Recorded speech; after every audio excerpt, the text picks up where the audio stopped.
Doctor Mohammad ইউনূসের যে দীর্ঘ অপরাধের তালিকা, একটা হচ্ছে হার্ম ট্র্যাজেডি, ভ্যাকসিন না এনে, নাম্বার 2 হাইয়েস্ট করাপশন। ইউনূসের আমলে আমরা দেখেছি মুক্তিযুদ্ধের সমস্ত স্তম্ভকে মবের মাধ্যমে সে ভাঙিয়ে দিয়েছে। 32 নম্বর বাঙালির আতুর ঘর, ওটি শেখ হাসিনার শুধু বাবার বাড়ি না, ওটি আমার বাড়ি, আপনার বাড়ি, সবার বাড়ি, আমাদের মুক্তিযুদ্ধের আতুর ঘর। সেই ঘরে তারা আপনার বুলডোজার দিয়ে আঘাত করেছে। আচ্ছা, আজকে যে বিষয়টা হলো সেটা হলো আমার পক্ষে আশরাফ আর আমাদের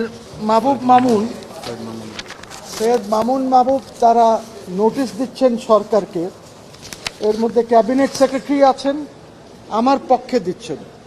ক্যাবিনেট সেক্রেটারি আছেন, হোম অ্যাফেয়ার্স সেক্রেটারি আছেন, foreign affairs, anti corruption commission, IGP, commissioner of police, director general department of immigration, special superintendent of police immigration, এই সবাইকে দেওয়া হচ্ছে নোটিশ যেন প্রফেসর ইউনূস যেন দেশ ছেড়ে না পালাতে পারেন। আমার ইনস্ট্রাকশনসে তারা এই নোটিশটা দিচ্ছেন। ওনারকে এক্সিট কন্ট্রোলে দেওয়া দরকার, যেন দেশে থাকেন। ওর কারণ হচ্ছে যে ওনার বিরুদ্ধে রুলও ইস্যু করা আছে, এই যে শিশুরা মারা গেছে, ইপিআই প্রোগ্রাম যে গন্ডগোল হয়েছে, ওনার বিরুদ্ধে আরও অনেক কারাপশনের চার্জেস আছে।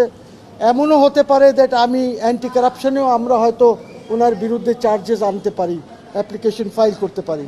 তো আপাতত এই নোটিশটি ওদেরকে দেওয়া হয়েছে যেন উনি দেশ ছেড়ে না যেতে পারেন। এখন আমার লয়ার্সরা আপনাকে বলবেন যে ওনারা কি কি বলেছেন নোটিশে। ধন্যবাদ। আমাদের সিনিয়র অ্যাডভোকেট মহসিন রশিদ সাহেব বলেছে উনি হচ্ছেন এই লিগ্যাল নোটিশ প্রেরণকারী। মেইন আমাদের দাবিটা হচ্ছে জনাব মোহাম্মদ মহসিন রশিদের, যে আইনের শাসনের প্রথম কথা ইনকোয়ারি। ডক্টর মোহাম্মদ ইউনূসের যে দীর্ঘ অপরাধের তালিকা, একটা হচ্ছে হার্ম ট্র্যাজেডি, ভ্যাকসিন না এনে, number 2 highest corruption. Even doctor ইউনূসের বন্ধু ডক্টর ইফতেখারুজ্জামান বলেছে ইউনূসের আমলে 45% বেশি টাকা পাচার হয়েছে সুইস ব্যাংকে। তৃতীয়ত হচ্ছে আমাদের সর্বোচ্চ আইন সংবিধান, সেই সংবিধানের আর্টিকেল 24-23-তে আছে জাতীয় সাংস্কৃতিক ঐতিহ্য রাষ্ট্র রক্ষা করবে, ঐতিহাসিক স্মৃতিস্তম্ভ, জাতির হৃদস্পন্দন স্মৃতিস্তম্ভ রক্ষা করবে। ইউনূসের আমলে আমরা দেখেছি মুক্তিযুদ্ধের সমস্ত স্তম্ভকে মবের মাধ্যমে সে ভাঙিয়ে দিয়েছে। 32 নম্বর বাঙালির আতুর ঘর, ওটি শেখ হাসিনার শুধু বাবার বাড়ি না, ওটি আমার বাড়ি, আপনার বাড়ি, সবার বাড়ি, আমাদের মুক্তিযুদ্ধের আতুর ঘর। সেই ঘরে তারা আপনার বুলডোজার দিয়ে আঘাত করেছে, আর্টিকেল 24 এর ভায়োলেশন। এবং ইউনূস সাহেবের বিরুদ্ধে অভিযোগের অন্ত নাই।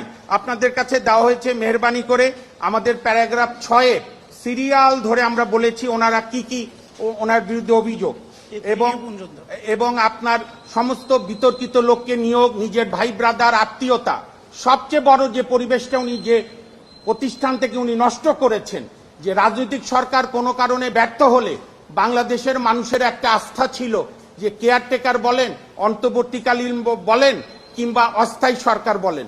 90-এর গণঅভ্যুত্থানের পর আমরা শাহাবুদ্দিন সাহেবকে দেখেছি সাফল্যের সঙ্গে সরকার পরিচালনা করেছে। পরবর্তীকালে 96 সালে দেখেছি জাস্টিস হাবিবুর রহমান শেলী সাহেব সরকার পরিচালনা করেছে। এইভাবে 2001, ইভেন 2008-এ কিন্তু ডক্টর মোহাম্মদ ইউনূস অন্য অনেক কিছু নষ্টের পাশাপাশি অ্যাডিনটেরিম বা তত্ত্বাবধায়ক বা অস্থায়ী সরকারের কনসেপ্ট নষ্ট করেছে। আমি শেষ করতে চাই শেষ ব্রিফিং দিয়ে, বাংলাদেশের যত সরকার প্রধান হয়েছে, জাতির জনক বঙ্গবন্ধু শেখ মুজিবুর রহমান, খন্দকার মোস্তাক আহমেদ, শহীদ রাষ্ট্রপতি জিয়াউর রহমান, পল্লীবন্ধু হোসেন মোহাম্মদ এরশাদ, দেশ নেত্রী বেগম খালেদা জিয়া, বঙ্গবন্ধু কন্যা শেখ হাসিনা, সবার চিফ এক্সিকিউটিভরা যে ন্যূনতম ছোটখাটো সুবিধা নিয়েছে সেইটা মাটির এইখানে পড়ে থাকবে। আর ইউনূস সাহেবের অবৈধ সুবিধায় আকাশ ছুঁয়ে যাবে, সেই কবিতার মতো নাদের আলী ছাদ চূর্ণ করে আকাশে উড়ে যাবে।